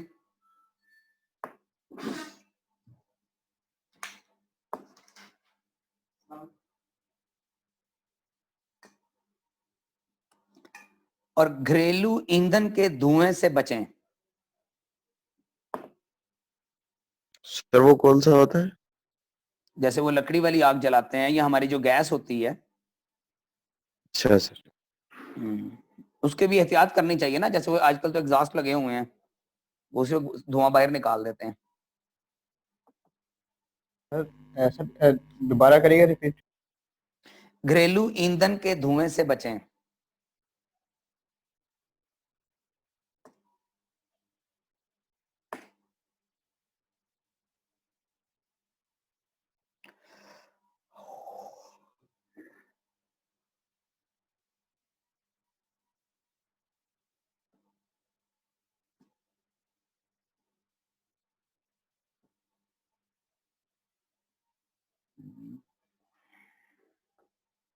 जी नेक्स्ट पे ले चले हैं फराद भाई।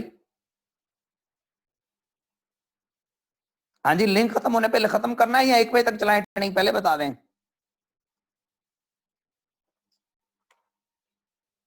चलने दे सर। चलने दें, चलिए 1 बजे तक। ओके ओके, 12:45 तक चलाएंगे आज। ठीक है सर, 1 बजे तक। 12:45। अच्छा, डायबिटीज नेक्स्ट पे आ जाएं जी। डायबिटीज, शुगर,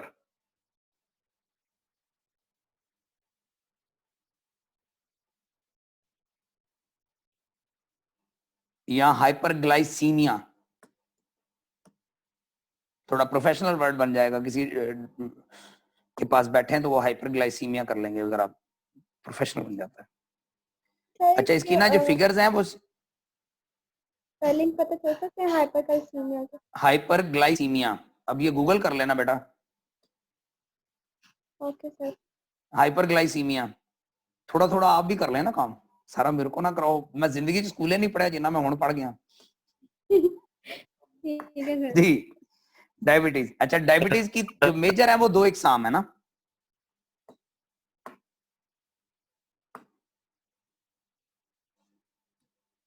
टाइप 1 है, टाइप 2 है।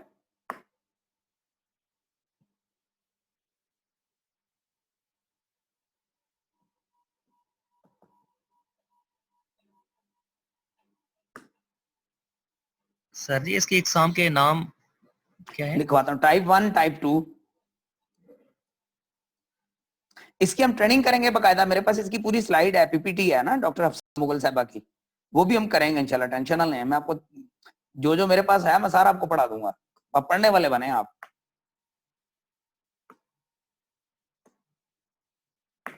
जी सर हम बहुत ठीक है, फिर उसी तैयार हो तो फिर मैं नहीं जी थकदा। ये शाह साहब की टीम में से कोई दोस्त बोल रहे हैं? वकास भाई है ना? मोहम्मद असगर सर। हैं? असगर है? ये हाँ बस ठीक है, बस ਤੁਸੀਂ ਆਪਣੇ ਸੀਨੀਅਰ ਨੂੰ ਹੌਸਲਾ ਦੇ ਕੇ ਰੱਖੋ, ਤੁਹਾਡਾ ਸੀਨੀਅਰ ਡਰਦਾ ਜੇ ਪੜ੍ਹਾਈ ਤੋਂ। शाह साहब नहीं नहीं सर असी भी पढ़ रहे हैं सर जी। अच्छा अच्छा चले। हाँ जी, टाइप 1 जो है ना, इसकी शुगर इसमें क्या होता है, इसमें लुबलुबा यानी पेनक्रियाज इंसुलिन ही नहीं बनाता, यानी वो अपना काम छोड़ देता है।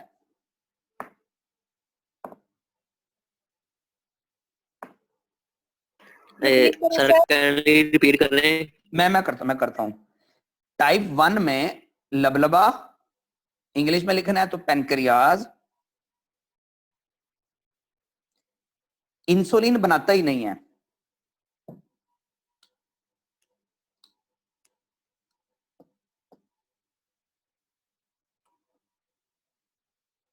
अच्छा, और शुगर की ये किस्म इंसुलिन डिपेंडेंट होती है,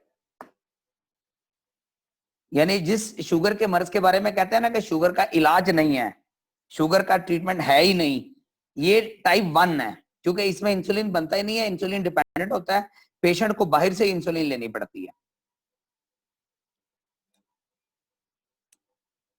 शुगर की ये किस्म सर इंसुलिन डिपेंडेंट यानी इंसुलिन पे डिपेंड करती है, इंसुलिन पे मुनहसर करती है, यानी इसकी बाहर से लेनी पड़ती है।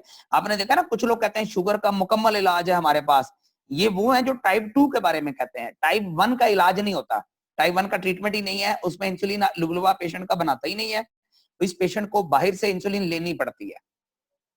तो जब आप किसी पेशेंट को मिलेंगे ना, तो मैं आपको टाइप 1 टाइप 2 की ना थोड़ी निशानियां लिखवा दूंगा, बल्कि मैं बाद में ना स्क्रीनशॉट बना के ना टाइप 1 2 का मैं आप लोग को सेंड कर देता हूँ। Okay sir. जी, टाइप 1 में लुबलुबा पैंक्रियाज यानी पैंक्रियाज इंसुलिन नहीं बनाता, ये किस्म इंसुलिन डिपेंडेंट होती है। माशाल्लाह अभी तक ट्रेनिंग में लोग ऐड होते जा रहे हैं, मेरा ख्याल है वो जब लिंक में से कोई एक आधा मिस होता है तो नया बंदा ज्वाइन हो जाता है, यही हो रहा है। अच्छा, टाइप 2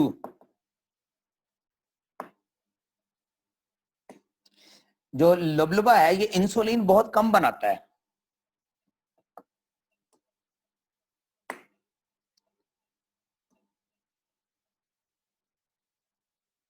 और ऐसा मरीज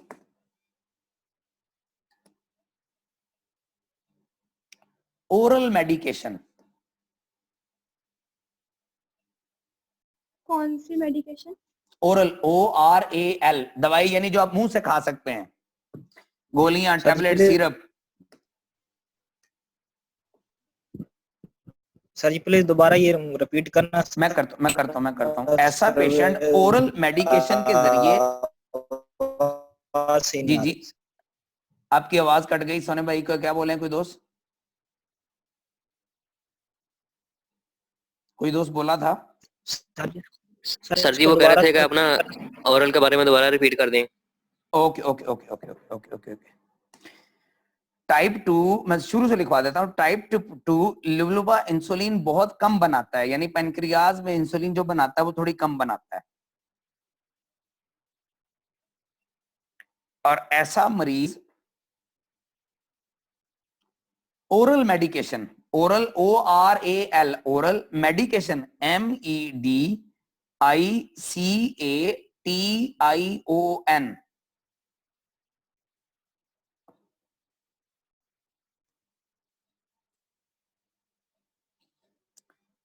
ओरल मेडिकेशन के जरिए नॉर्मल हो सकता है। यानी आप उसको मेडिसिन, जो बंदा कहता है ना फलाने की शुगर मुकम्मल ठीक हो गई है, इसका मतलब वो टाइप 2 थी, टाइप 1 वाला नहीं होता। टाइप 1 वाले को सारी जिंदगी इंसुलिन लेनी पड़ती है। ये नॉन टाइप 2 को नॉन इंसुलिन डिपेंडेंट भी कहते हैं।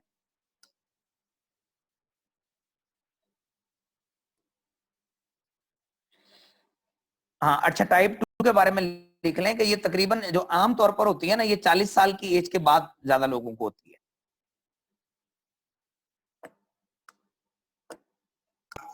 Type 2 sir? हाँ जी, एज जब 40 साल क्रॉस करती है ना तो टाइप 2 फिर होती है ज्यादा पेशेंट को। और पाकिस्तान में ज्यादा टाइप 2 है। पाकिस्तान में जितने भी पेशेंट है ना, मैक्सिमम पेशेंट टाइप 2 के पेशेंट है, टाइप 1 के बहुत कम है। अच्छा, फिर टाइप 1 का एक और बड़ा प्रॉब्लम है। जो टाइप 1 है ना, ये उम्र के किसी हिस्से में भी हो जाती है, यानी पैदा होते बच्चे को। जी जी जी, कैसे भाई?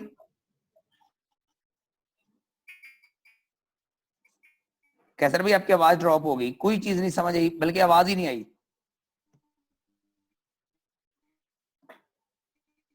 हाँ, टाइप 1 मैं डिस्कस कर लेता हूँ जब तक। कि टाइप 1 किस उम्र के किसी भी हिस्से में हो सकती है, जो मैक्सिमम होती है ना। यानी छोटे बच्चों को आपने सुना होगा कि छोटा सा बच्चा है जी, उसको शुगर है, ठीक है। अच्छा, अब इसकी काज के बारे में जो मैंने डॉक्टर अफजल साहब से सीखा था ना, वो कहते हैं इसकी काज कोई भी नहीं होती, एवं हो जाता है ना, ठीक है ना, उम्र के किसी भी हिस्से में हो जाना। लेकिन जी जी, कोई दोस्त बोल रहा है? फरहान अली, आप कोई बात करना चाह रहे हैं फरहान भाई? चले, माइक बंद हो गया, ठीक है। अच्छा अच्छा, इसकी ना टाइप 1 जो है ना, इसकी कोई लिमिट नहीं है ना, यानी उम्र की एज लिमिट नहीं है। लेकिन जो एवरेज टाइप 2 है ना, ये हमेशा तकरीबन मैक्सिमम जो है ना, वो 40 साल की उम्र के करीब करके ना ज्यादा लोगों को होती है। ज्यादा लोग इसमें 40 साल के बाद वाले मुतासर होते हैं, ठीक है। और टाइप 1 में इंसुलिन डिपेंडेंट है, ये उम्र के किसी भी हिस्से में हो सकती है, इसका कॉज नहीं होता, ठीक है। और जो टाइप 2 है ना, ये जाके होती है तकरीबन, जो एवरेज है, औसत है, ये नहीं कह सकते कि पक्का 40 साल के बाद ही होगी, 37 से 38 में भी हो सकती है, 30 में भी, लेकिन एवरेज जो है ना टाइप 2 40 साल के बाद हो रही है। टाइप 1 का ट्रीटमेंट नहीं है, उसमें आपको सारी उम्र इंसुलिन लेनी पड़ेगी, इंसुलिन डिपेंडेंट होता है। टाइप 2 में आप ओरल मेडिकेशन के जरिए बंदे को ओके कर सकते हैं, ये नॉन इंसुलिन डिपेंडेंट होता है। ओरल मेडिकेशन मतलब जो मेडिसिन आप मुंह से खा सकते हैं, गोलियां, सिरप, दवाइयां, सप्लीमेंटेशन, ठीक है जी। अच्छा, टाइप 2 की, सॉरी, डायबिटीज की बुनियादी अलामात, अगर बंदे को शुगर हो गई है तो अलामात कौन कौन सी हो सकती हैं। लेकिन जब मैं आपको टाइप 1 टाइप 2 पढ़ाऊंगा ना, जब हम डायबिटीज वाला टॉपिक डिस्कस करेंगे, तो उसमें हम सारी अलग अलग लिखेंगे। नंबर 1, बहुत ज्यादा प्यास का लगना। आपने देखा ना रमजान शरीफ में डायबिटिक पे जो पेशेंट है, ये बेचारे रोजा बड़ी मुश्किल से रख पाते हैं, बल्कि ज्यादातर रखते नहीं है, रख ही नहीं सकते।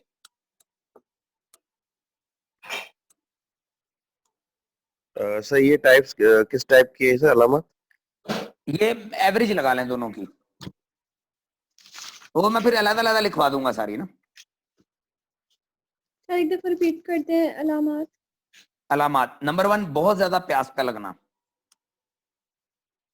मेरा ख्याल है ये टाइप 2 की बनती है।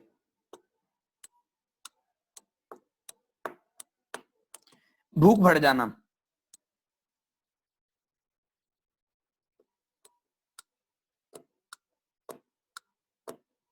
मैं इसका ना स्क्रीनशॉट लेके ना टाइप 1 और टाइप 2,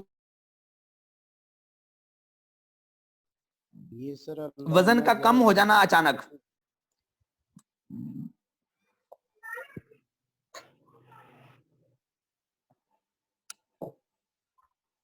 सर ये थर्ड वन रिपीट कीजिएगा, वो आवाज नहीं आई। वजन का कम होना अचानक, यानी यकदम बंदा का वेट लूज हो जाता है।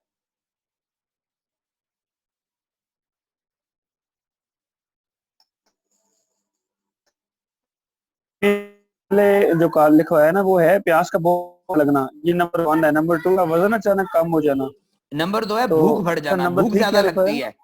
देखें आपके सामने स्क्रीन के ऊपर ना तस्वीर बनी हुई है, सेंटर में लिखा हुआ है डायबिटीज सिम्टम्स, एक साइड पे लिखा हुआ है थ्रस्ट, फिर आगे लिखा हुआ है हंगर, इंक्रीज्ड इन हंगर, भूख बढ़ जाना, फिर लिखा हुआ है वेट लूज। बहुत शुक्रिया।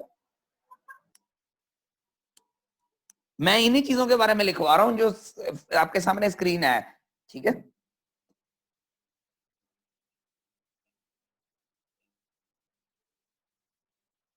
चिड़चिड़ापन हो जाना,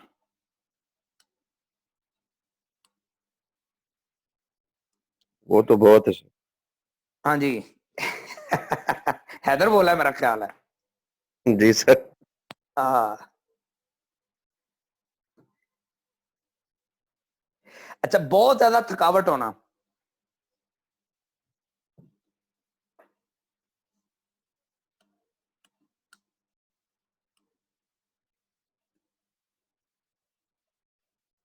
जी, नजर का धुंधलापन,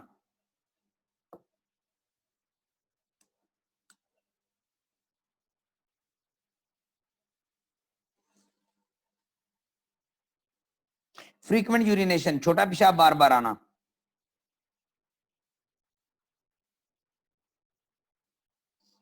और खासकर रात के वक्त में।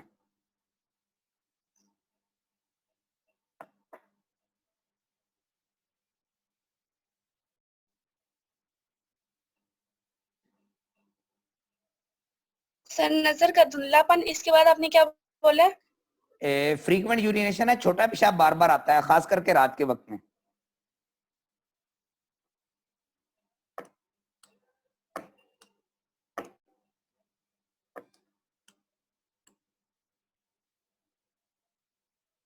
नहीं फरहाद भाई रहने दें। अच्छा जी 3 मिनट रह गए ट्रेनिंग के, तो मैंने यहाँ पे ऑफिस में हूँ, मैंने एक छोटी सी मीटिंग करनी है, तो ट्रेनिंग एंड है, बाकी इंशाल्लाह कल करेंगे, जैसे ये लिंक खत्म होगा फिर बाकी कल कर लेंगे। हाँ जी, वो टाइप 1 का मैंने लिखवा दिया था, उम्र के किसी भी हिस्से में हो सकती है, मसलन पैदाइशी बच्चे को भी, और टाइप 2 ज्यादातर 40 साल की एज के बाद होती है, 40 साल की एज में हो जाती है।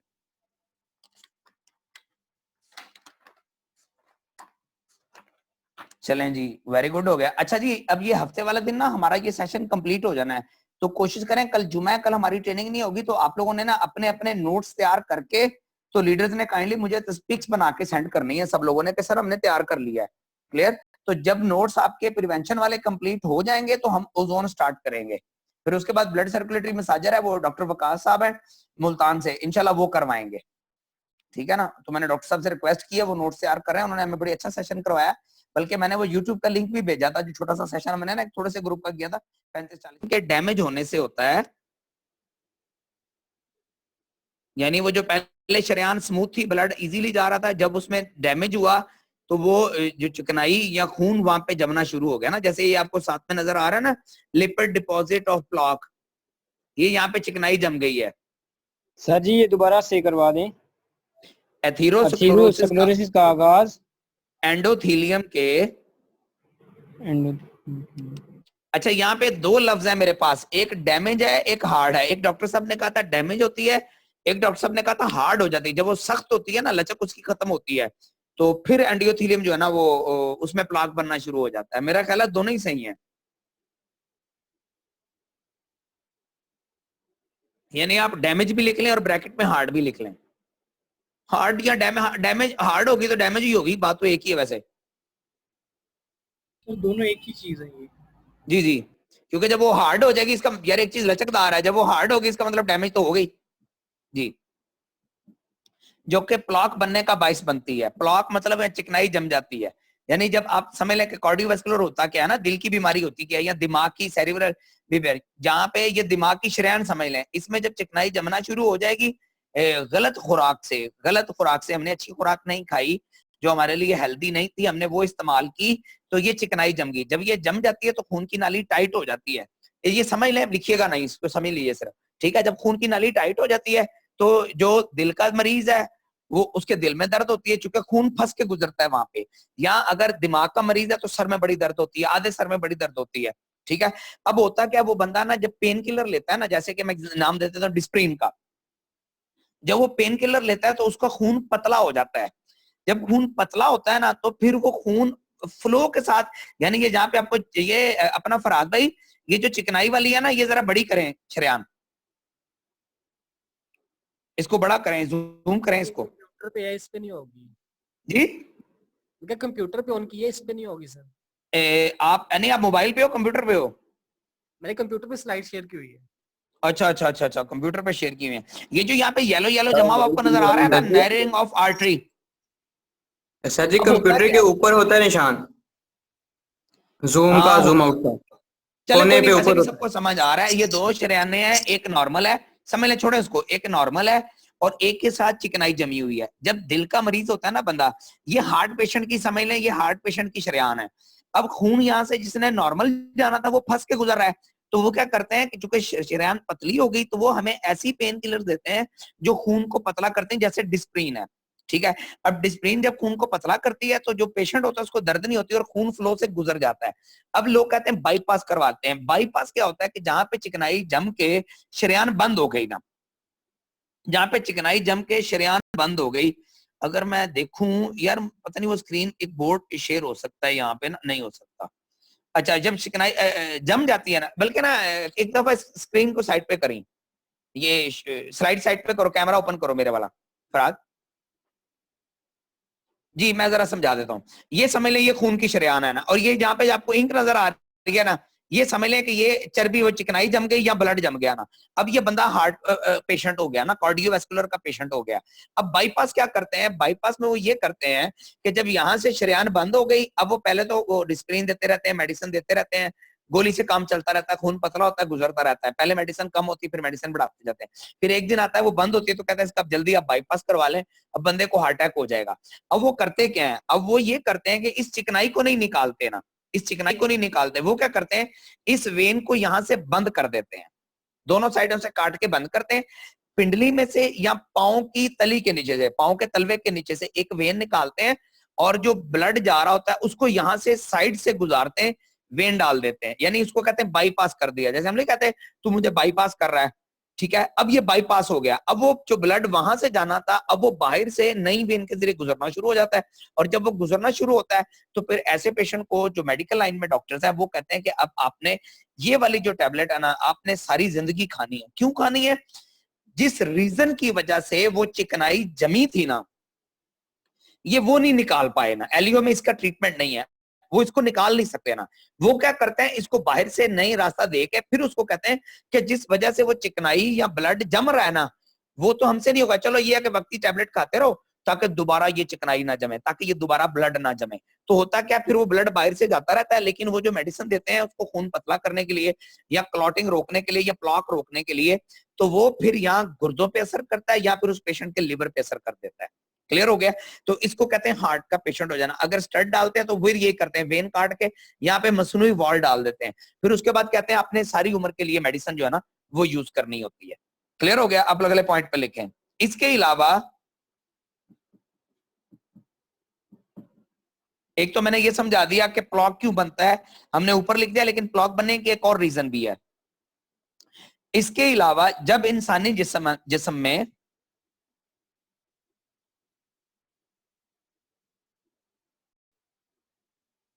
विटामिन K2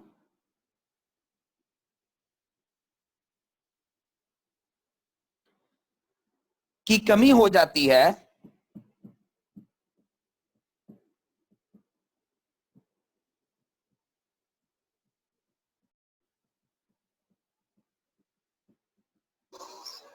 सर रिपीट कर दें, जब इंसानी जिस्म में विटामिन K2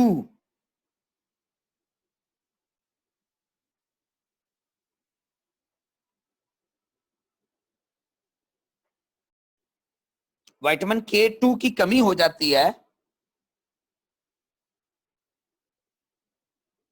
तो रोग कैल्शियम लिखें, ROGUE,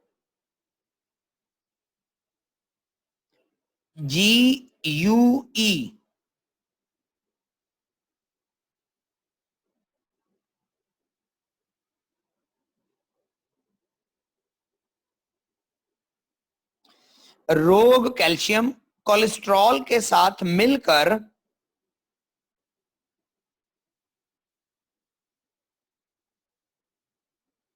प्लाक बनाता है।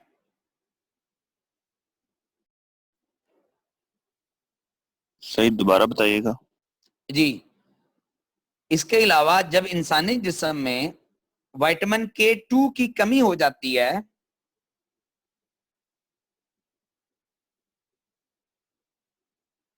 तो रोग कैल्शियम, ROGUE, रोग कैल्शियम कोलेस्ट्रॉल के साथ मिलकर, यानी जो चिकनाई चल रही होती है उसमें और जो कैल्शियम बॉडी में ब्लड में हमारे होता है वो दोनों। अच्छा, एक कैल्शियम हम खुराक से लेते हैं, एक हमारी हड्डियों से आता है, जब हमने हड्डियों से उधार लिया होता है ना। मेरा ख्याल है वो रोग कैल्शियम को। डॉक्टर मौजूद है ट्रेनिंग में? डॉक्टर साहब तो यहाँ डॉक्टर, कल तो बहुत सारे डॉक्टर थे हमारी ट्रेनिंग में जी। रोग कैल्शियम कोलेस्ट्रॉल के साथ मिलकर प्लॉक बनाता है।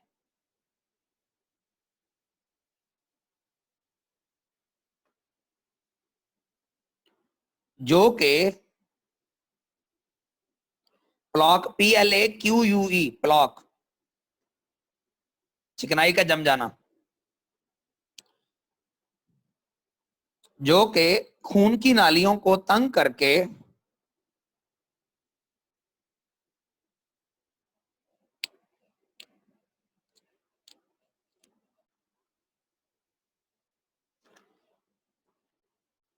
खून के बहाव में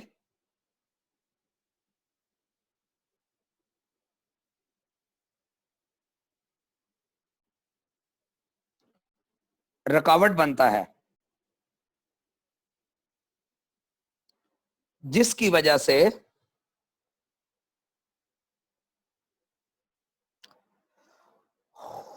दिल के अमराज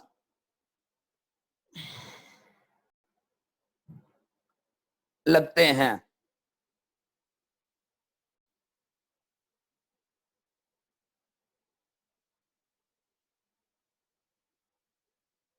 जिसकी वजह से दिल के अमराज लगते हैं।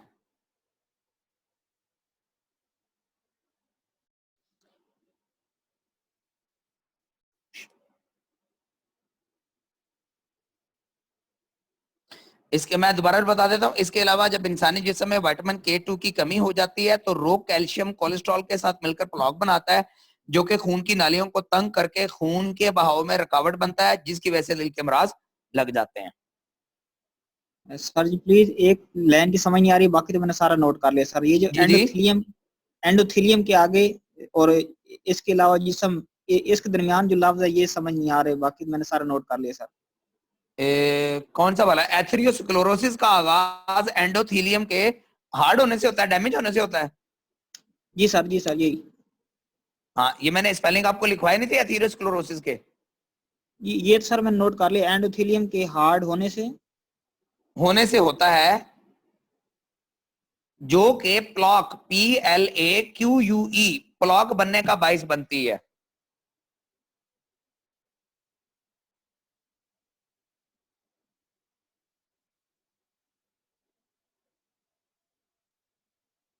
बोझ जी, जो कि खून की नालियों को तंग करके रुकावट पैदा करते हैं, आगे कैसे? जिसकी वजह से दिल के अमराज लगते हैं। जिसकी वजह से दिल के अमराज लग जाते हैं।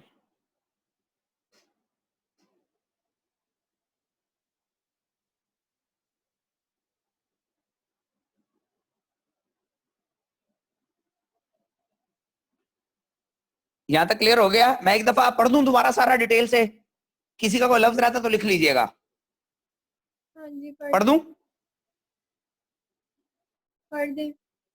पढ़ देता हूं। ओके, दिल के अमराज एक अंदाजे के मुताबिक, ये कार्डियोवास्कुलर डिजीज पे हम डिस्कस कर रहे हैं। कार्डियोवास्कुलर मतलब दिल के अमराज। एक अंदाजे के मुताबिक 17.5 मिलियन लोग सालाना दिल की बीमारियों की वजह से मौत का शिकार हो रहे हैं। जहां आपको ना समझ आए रोक के पूछ लीजिएगा। और 2030 तक ये तादाद बढ़कर 23.6 मिलियन तक पहुंचने का खतरा है। दिल के अमराज की वजूहात: आरामदेह जिंदगी, carbonated drinks, Coke, Pepsi, due, Mirinda string, bakery items, डब्बे वाला जूस, लेस, सलांटी, चॉकलेट, पानी का कम इस्तेमाल और नशा आवर चीजें मसलन सिगरेट का इस्तेमाल एंडोथेलियम को खराब कर देता है। एंडोथेलियम क्या है? एंडोथेलियम खून की शरियानों की अंदरूनी तह को स्मूथ रखती है, जिसकी वजह से खून का बहाव नॉर्मल होता है। एथेरियोस्क्लेरोसिस का आगाज एंडोथेलियम के हार्ड या डैमेज होने से होता है, जो कि प्लॉक बनने का बाइस बनती है। इसके अलावा जब इंसानी जिस्म में विटामिन K2 की कमी हो जाती है तो रोग कैल्शियम कोलेस्ट्रॉल के साथ मिलकर खून कोलेस्ट्रॉल के साथ मिलकर प्लॉक बनाता है, जो कि खून की नालियों को तंग करके खून के बहाव में रुकावट बनता है, जिसकी वजह से दिल के अमराज लग जाते हैं। जी अगले करें, नेक्स्ट कर दें। ये विटामिन K2 क्या चीज है? विटामिन K2 बॉडी की नीड होती है ना, विटामिन K2 स्टडी कर लेते हैं, मैंने ये अभी करना है अपना जुबैर भाई। ये विटामिन 2 और रोग कैल्शियम, ये मैं कल आपको दोबारा समझा देता हूँ। ओके, ठीक है ना, मेरे माइंड में था कि विटामिन K2 बॉडी में होता ही है ना जैसे। अच्छा, अब ये कैंसर वाले की बजाय ना, बल्कि एक काम करें, अब टाइम हमारे पास थोड़ा है, इसको खत्म करें ताकि मैं एक दो चीजें डिस्कस कर लूं। अच्छा, आप लोगों ने ना एक तो कल जितने भी हमारे लीडर हैं ना, आप लोगों ने सब ने ना